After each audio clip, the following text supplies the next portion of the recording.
Good morning friends, आप सभी का एक बार फिर से स्वागत है हमारे YouTube channel the Career Web पर। पिछले क्लास में हमने एक टॉपिक डिस्कस किया था, वो था WTO के बारे में, विश्व व्यापार संगठन।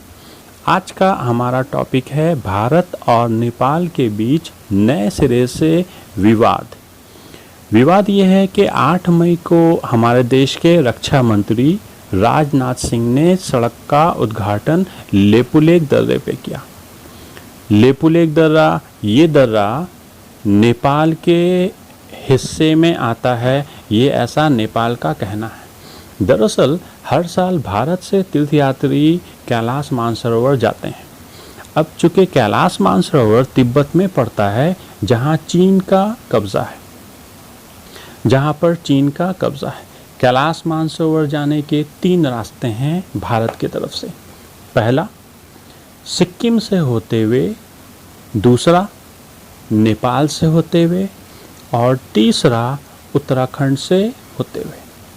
अब उत्तराखंड में भी जो सबसे शॉर्टेस्ट रास्ता है वो है घटियाबगढ़ से लेपुलेख दर्रा, जो कि 80 किलोमीटर में पड़ता है। अब नेपाल का विरोध है कि लेपुलेख वो इलाका है जो चीन, नेपाल और भारत की सीमाओं से लगता है।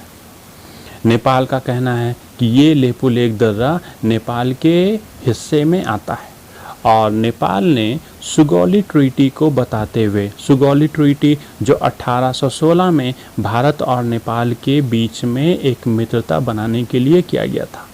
सुगौली ट्रीटी ये 1816 में किया गया था इंडिया और नेपाल के बीच में, और इसी संधि के तहत नेपाल का कहना है कि ये लेपुलेख दर्रा जो है नेपाल के हिस्से में आता है, जबकि भारत का कहना है कि यह दर्रा भारत के मानचित्र, मतलब कि भारत के हिस्से में आता है। यह प्राचीन काल से व्यापारियों और तीर्थयात्रियों द्वारा भारत और तिब्बत के बीच आने जाने के लिए प्रयोग किया जा रहा है। यह दर्रा भारत को कैलाश पर्वत मानसरोवर जाने वाले यात्रियों द्वारा विशेष रूप से इस्तेमाल होता है। तो ये हैं नेपाल के प्रधानमंत्री KP शर्मा ओली, जिनको हम कहते हैं खगल प्रसाद ओली। नेपाल की राजधानी है Kathmandu, and Kathmandu is the largest most developed city and capital of Nepal. Nepal की राजधानी है काठमांडू, एंड नेपाल में जो अभी करेंसी चलती है वो है नेपाली रुपया, नेपाली रुपीज़। एंड नेपाल में जिस तरह भारत में एक रेगुलेटरी बॉडी है जो भारत के सभी बैंकों को, साथ ही साथ भारत के फाइनेंशियल सिस्टम को रेगुलेट करता है, वो है RBI।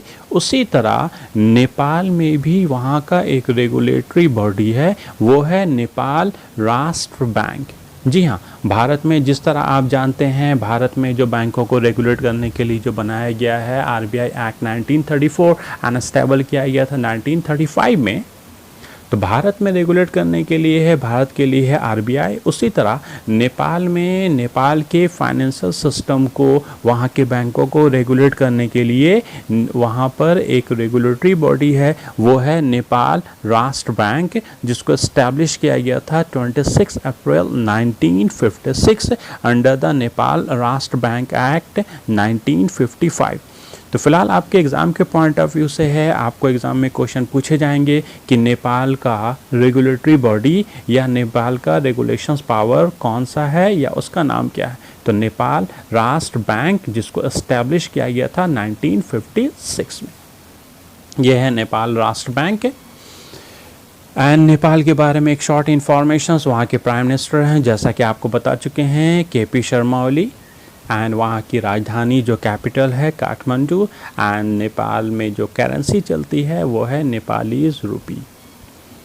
ये आप देख सकते हैं, जो अभी विवाद जो चल रहा है वो विवाद है लेपुलेख दर्रा, जो इंडिया, नेपाल और चीन के बॉर्डर के बीच में पड़ता है।